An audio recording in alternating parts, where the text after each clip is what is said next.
Speaking out against President Cyril Ramaphosa, Mzwanele Manyi said that the ANC's administration was the lowest moment in its history. Before we continue, please kindly hit on the subscribe button. Manyi asserts that under Ramaphosa's president, the ANC's support fell from 62% to 40%. President Ramaphosa will go down in history as the person who overthrew the African National Congress. During his leadership of the party, the ANC saw a decrease in membership from 62% to 40%. Manyi claims that the party's electoral support has plummeted by an astounding 35%. Many believed that this sharp decline was the result of Ramaphosa's decision to join a coalition government with the Democratic Alliance. In an attempt to maintain his authority and remain in power, he says that small parties are a member of Ramaphosa's alliance. After that, Manyi observed, he formed an alliance with the DA, embellished it with minor parties, and dubbed it the Government of National Unity, GNU. His conclusion is that the partnership is a show, not a real effort at inclusive administration. The GNU's founding is criticized for undermining the ANC's political goal and compromising the party's ideological stance. Manyi and other ANC members and supporters feel that the partnership weakens the party's identity and its historical goals, which is why they are against it. During a period of intense political scrutiny and factionalism within the ANC, Manyi has offered a devastating critique of Ramaphosa.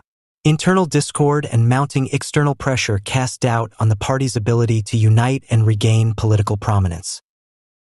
Manyi's cutting remarks bring to light the dissatisfaction inside the ANC, which the party has to take into account as it works through these issues.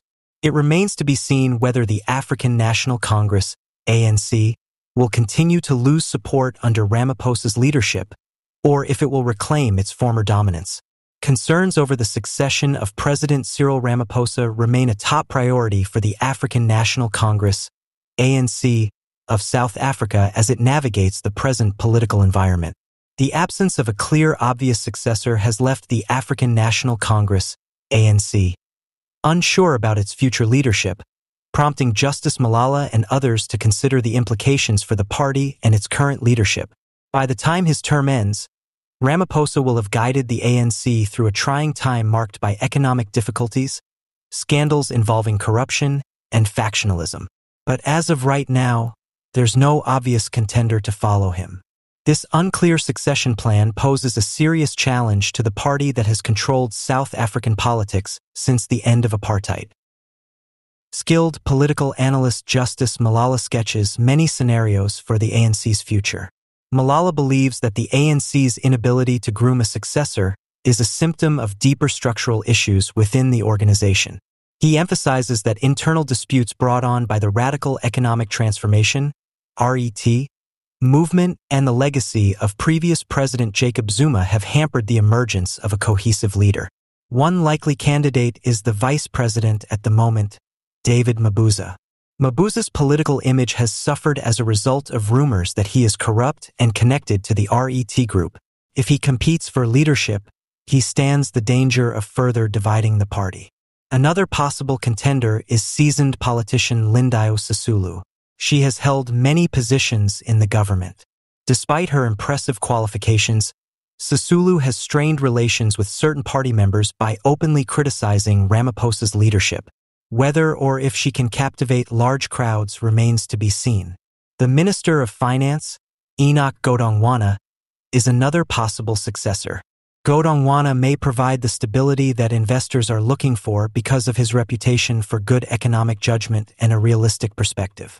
His technical approach could not be well received by the ANC's grassroots members, who place a higher priority on social justice and economic growth. Ronald Lamola, the Minister of Justice and Correctional Services, is one of the younger politicians Malala believes has the potential to become well-known. Lamola represents the younger ANC generation in its battle against corruption and in favor of progressive ideas. However, his ascent to power may be hampered by the party's firmly embedded seniority culture and his relative inexperience. In December 2024, during the ANC's elective conference, something significant will change. The party has the option to further split itself or bolster its leadership with this opportunity.